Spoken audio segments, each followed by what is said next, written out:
warahmatullahi wabarakatuh. Selamat Wah, malam dan salam sejahtera untuk kita semua. Dan juga selamat malam kami ucapkan kepada Bapak Muhammad Nurwitama selaku dosen pembimbing mata kuliah interaksi komputer dan manusia. Pada kesempatan kali ini kami dari kelompok 2 yang beranggotakan 4 orang dengan saya sendiri bernama Ilham Siswanto, NPM 2022-4350-2301, dan rekan saya. Dimas Agung Pramudia dengan NPM 2022 4350 2295. Dengan saya, Wita Febriani, NPM 2022-4350-2210. Dan saya Nurmansyah dengan PM 2022-4350-2215. Pada kesempatan ini kelompok kami akan memaparkan materi yang berjudul aspek kognitif dalam desain interaksi.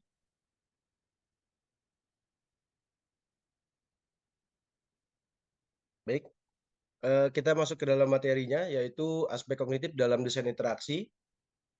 Dalam dunia yang semakin terhubung dengan teknologi, penting bagi para desainer untuk tidak hanya memahami estetika visual atau fungsi teknis dari suatu sistem, tetapi juga bagaimana otak manusia bekerja saat berinteraksi dengan teknologi.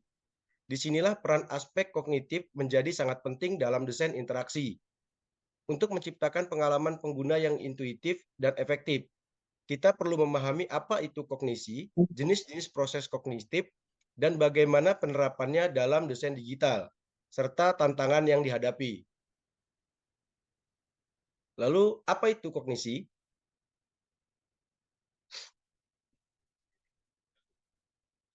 Kognisi adalah istilah yang digunakan untuk menggambarkan proses mental yang terjadi dalam pikiran manusia saat ia memperoleh pengetahuan dan pemahaman.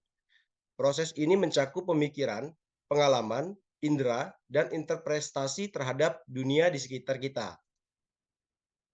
Dalam bahasa yang lebih sederhana, kognisi adalah cara otak kita mengambil informasi, mengolahnya, dan menggunakannya untuk membuat keputusan, menyelesaikan masalah, serta berinteraksi dengan lingkungan. Lalu ada asal-usul istilah. Kata cognition berasal dari bahasa Latin, cognoscere, yang berarti untuk mengetahui atau untuk mengenali.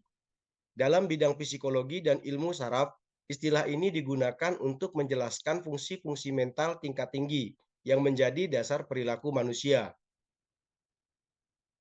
Lalu ada contoh sederhana kognisi dalam kehidupan sehari-hari. Yang pertama, membaca pesan teks. Kamu melihat notifikasi WhatsApp, membaca isi pesan, memahami maksudnya, memutuskan untuk membalas atau tidak.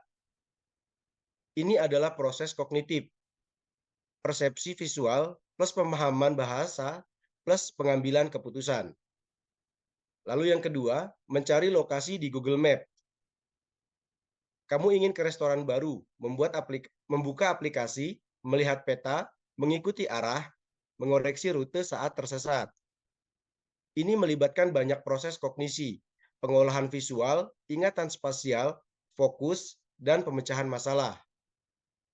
Lalu ada fungsi-fungsi kognitif utama. Di sini ada 6 fungsi kognitif utama. Yang pertama ada perhatian atau attention.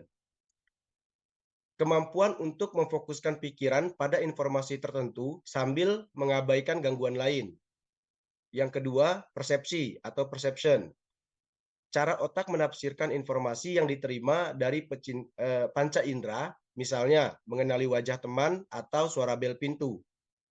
Dan yang ketiga, ingatan, memori. Kemampuan untuk menyimpan dan mengambil informasi. Ada memori jangka pendek, jangka panjang, dan kerja. Dan yang keempat, bahasa atau language. Kemampuan memahami dan menghasilkan bahasa, baik lisan maupun tulisan. Dan yang kelima, pembelajaran, learning. Proses memperoleh pengetahuan atau keterampilan melalui pengalaman, pelatihan, atau pembelajaran formal. Dan yang keenam, penalaran dan pemecahan masalah, reasoning dan problem solving, menggunakan logika untuk membuat keputusan dan mencari solusi atas suatu tantangan. Ada kognisi dan otak.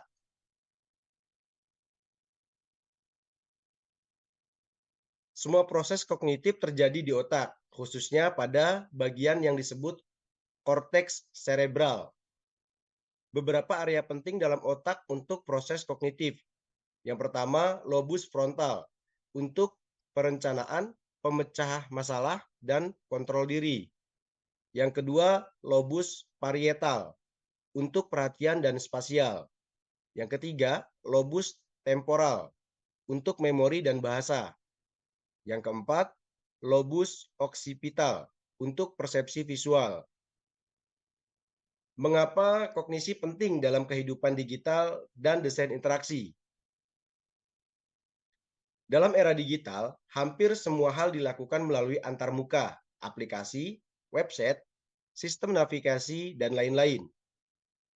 Desainer interaksi dan pengembang sistem harus memahami kognisi manusia agar dapat menciptakan pengalaman pengguna (UX) yang meliputi minim kesalahan, efisien dan menyenangkan, intuitif dan mudah digunakan.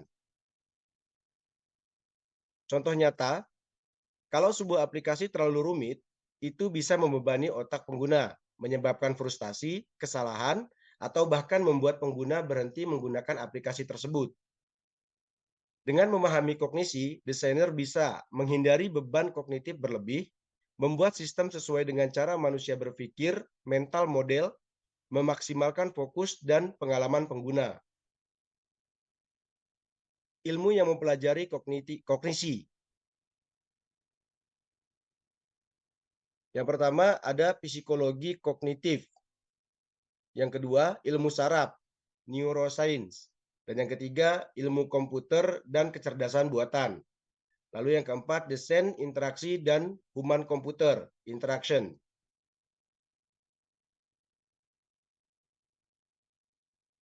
Lalu di sini ada jenis-jenis proses kognisi yang selanjutnya mungkin akan disampaikan oleh rekan saya. Silakan.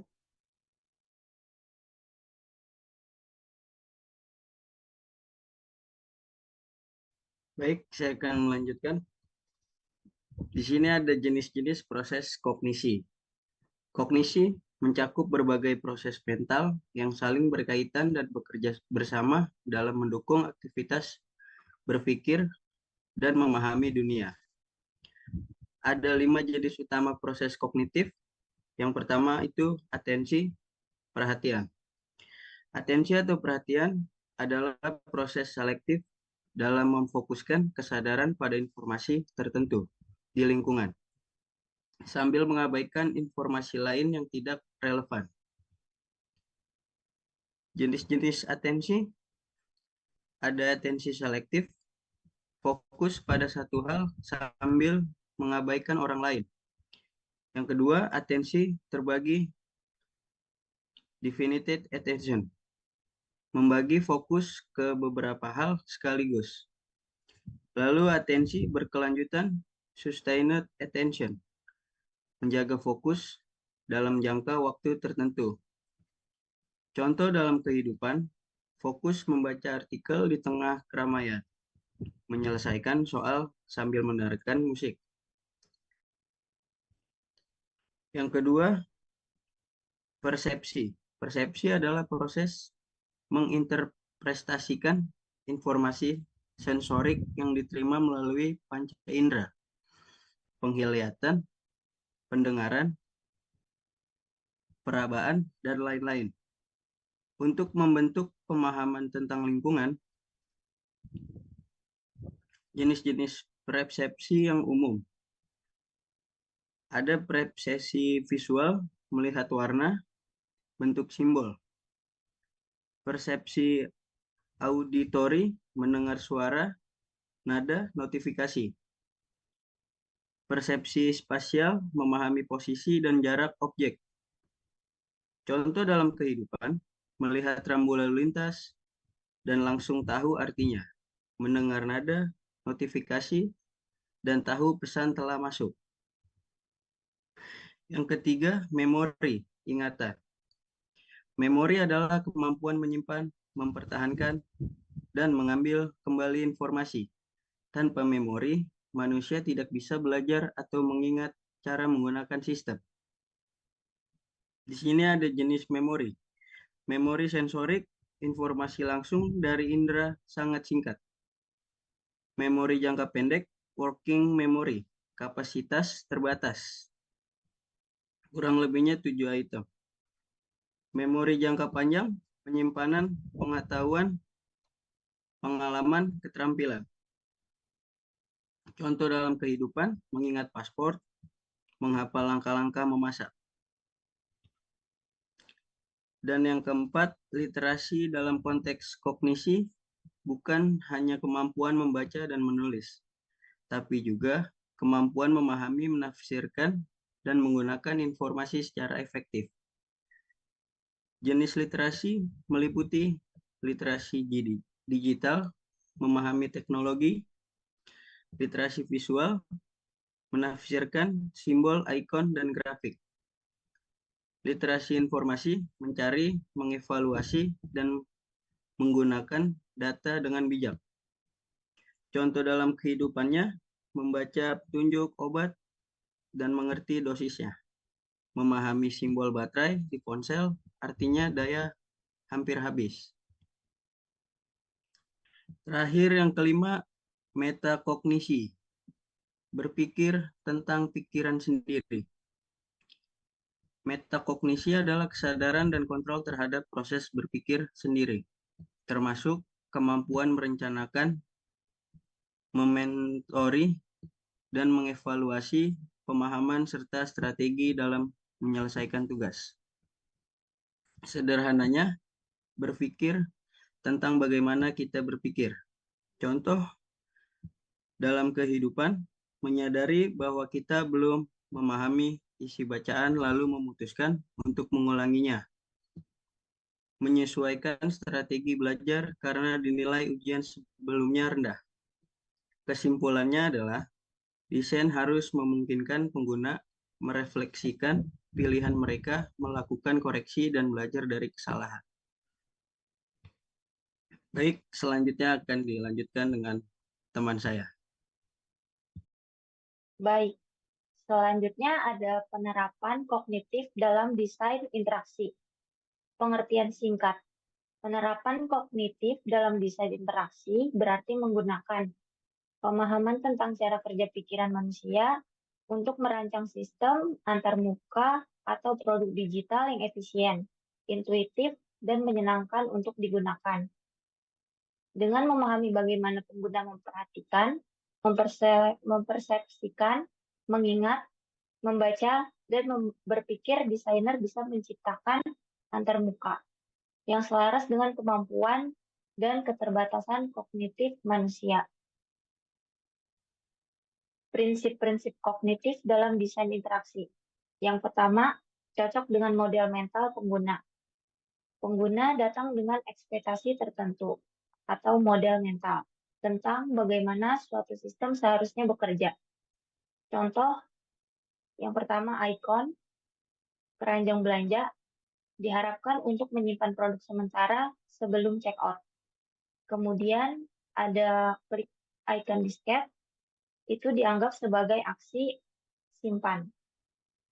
Kemudian ada tips desain, yang pertama gunakan icon, istilah, dan struktur yang sudah familiar. Kemudian jangan menciptakan sistem yang berbeda hanya demi beda, itu membingungkan. Yang kedua, minimalkan beban kognitif atau cognitive load. Terlalu banyak informasi atau elemen dalam satu waktu membuat pengguna kelelahan mental, lambat berpikir, atau salah paham. Contohnya yang pertama, formulir pendaftaran 20 kolom dalam satu halaman. Kemudian, pop-up iklan saat pengguna sedang mengisi data. Tips desain, yang pertama, pecah tugas kompleks jadi beberapa langkah kecil atau progressive disclosure. Kemudian fokus hanya pada informasi penting setiap saat. Dan gunakan desain bersih dan minimalis. Yang ketiga, dukung memori pengguna. Jangan paksa pengguna mengingat banyak hal. Desain harus membantu pengguna mengenali, bukan menghafal. Contoh, yang pertama, sistem yang menyimpan data login pengguna, menghindari input ulang. Yang kedua, kemudian, fitur recently view, membantu pengguna kembali ke konten sebelumnya. Tips desain, gunakan menu navigasi yang konsisten, lalu tambahkan label icon yang mungkin tidak jelas, dan tampilkan riwayat aktivitas atau autofill. Dan yang keempat, gunakan bahasa yang jelas dan familiar. Bahasa antarmuka harus sesuai dengan literasi pengguna dan mudah dimengerti. Contohnya, gunakan simpan, bukan eksekusi proses data. Lalu, tampilkan error, email belum diisi, bukan form field kosong pada ID 456. Tip desain, yang pertama lakukan riset pengguna atau user research. Kemudian, hindari jargon teknis kecuali pengguna adalah ahli teknis. Yang ketiga, gunakan bahasa lokal jika perlu atau lokalisasi. Yang kelima, beri umpan balik secara real time. Pengguna butuh konfirmasi atau sinyal bahwa mereka berhasil atau tidak. Contohnya seperti di gambar, loading bar saat file diunduh. Kemudian, notifikasi data berhasil disimpan. Tip desain, yang pertama gunakan animasi loading, lalu tampilkan pesan status di dekat elemen aksi, kemudian buat feedback terasa cepat, ramah, dan informatif.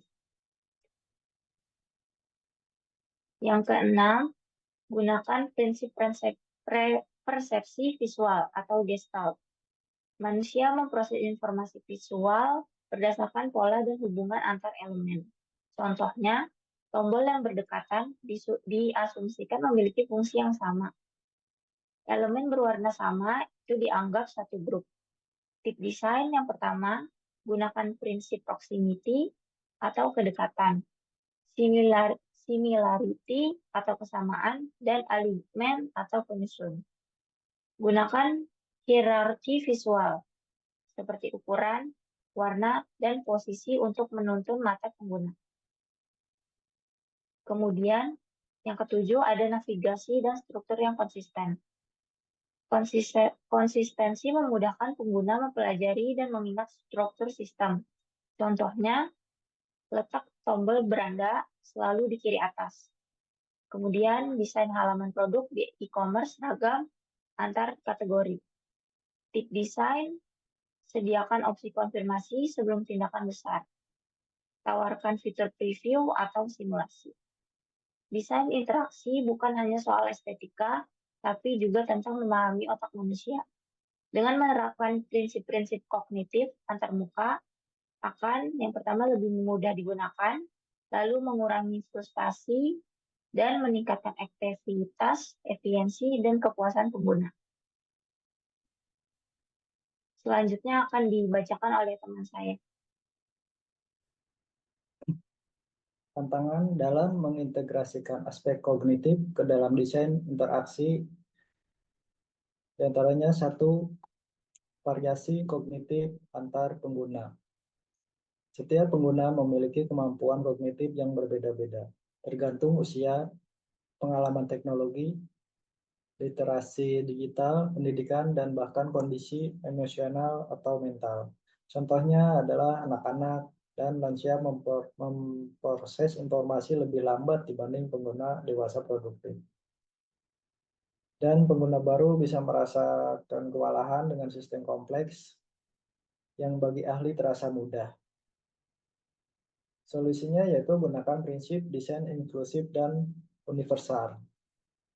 Berikan pilihan antarmuka. Uji desain ke berbagai segmen pengguna.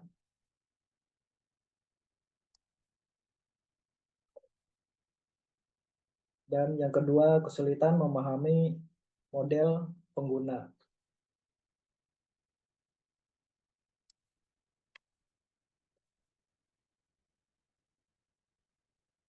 Desainer kadang terlalu mengandalkan asumsi sendiri dan lupa bahwa pengguna memiliki cara berpikir yang sangat berbeda dari pembuat sistem.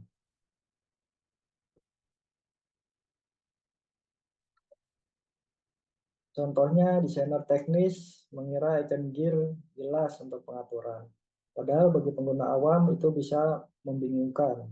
Menu navigasi disusun logis secara teknis, tapi tidak secara logika pengguna.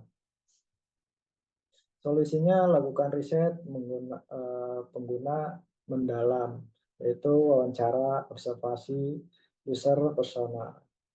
Gunakan user journey dan card sorting untuk mengetahui struktur berpikir pengguna.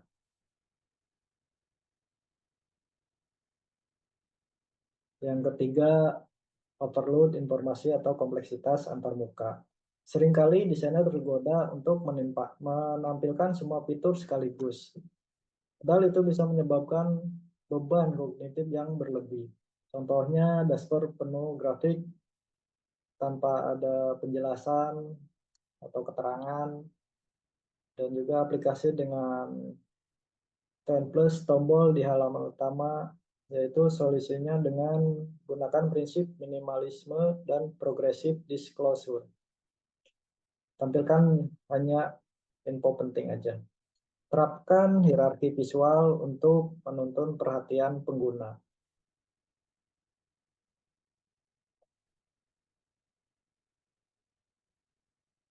Kemudian yang keempat, keterbatasan umpan, balik, dan iterasi desain. Untuk benar-benar menyelaraskan desain dengan aspek kognitif, dibutuhkan banyak proses iterasi dan pengujian. Pengguna. Namun dalam prakteknya, proyek sering dibatasi oleh waktu dan anggaran. Contohnya, produk diluncurkan tanpa usability testing, feedback pengguna diabaikan karena sudah lewat deadline. Dengan solusi, terapkan metode desain iteratif dan agile UX. Lakukan tes sederhana dengan 3-5 pengguna.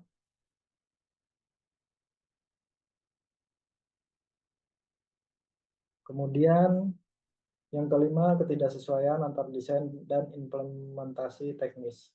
Terkadang ide desain yang kognitif friendly sulit diimplementasikan karena batasan teknis, yaitu framework, biaya, waktu coding. Contohnya, fitur personalisasi gagal diterapkan karena backend yang belum siap. Animasi umpan balik dipangkas karena dianggap tidak penting.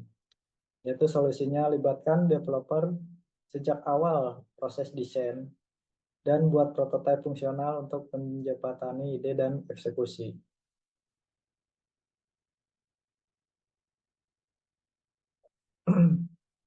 Dan konteks dan perangkat yang berbeda-beda. Pengguna bisa mengakses sistem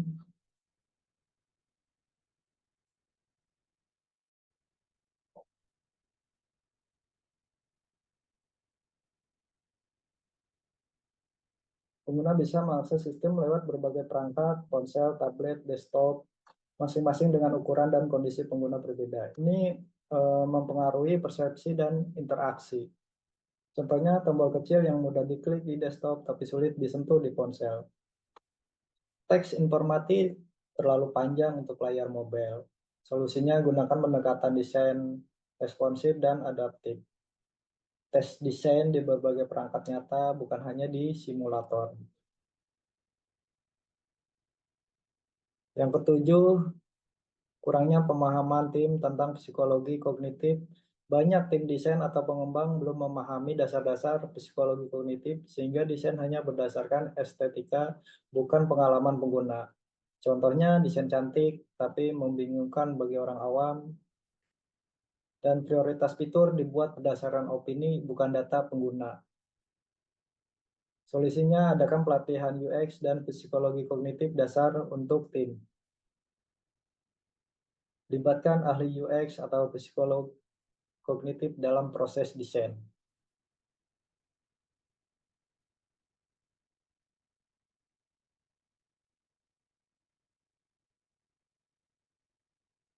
Dari pemaparan kami dari slide 1 sampai akhir, kami menyimpulkan bahwa mengintegrasikan aspek kognitif dalam desain interaksi bukanlah hal yang mudah, namun sangat penting untuk meningkatkan pengalaman pengguna, mencegah kesalahan, mengurangi beban mental, dan menciptakan sistem yang intuitif dan inklusif.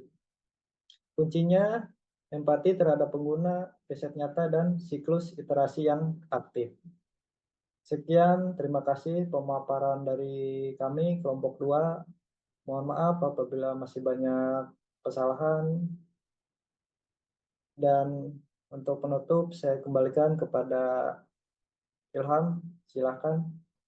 Baik, demikianlah pemaparan materi dari kelompok kami, yaitu kelompok 2, dengan judul aspek kognitif dalam desain interaksi. Semoga dari materi yang telah kami paparkan menjadi ilmu tambahan atau wawasan baru untuk kita semua, dan juga kami sangat sadar atas masih banyak kekurangan, tentunya masih jauh dari kata sempurna. Kami pun juga mengharapkan untuk kritik atau saran yang membangun dari Bapak dan Ibu dosen, terkhususnya dosen pembimbing di mata kuliah interaksi komputer dan manusia. Mungkin cukup sekian untuk presentasi dari kelompok kami. Kami akhiri. Wabillahi taufik wal hidayah. Wassalamualaikum warahmatullahi wabarakatuh. Wabarakatuh.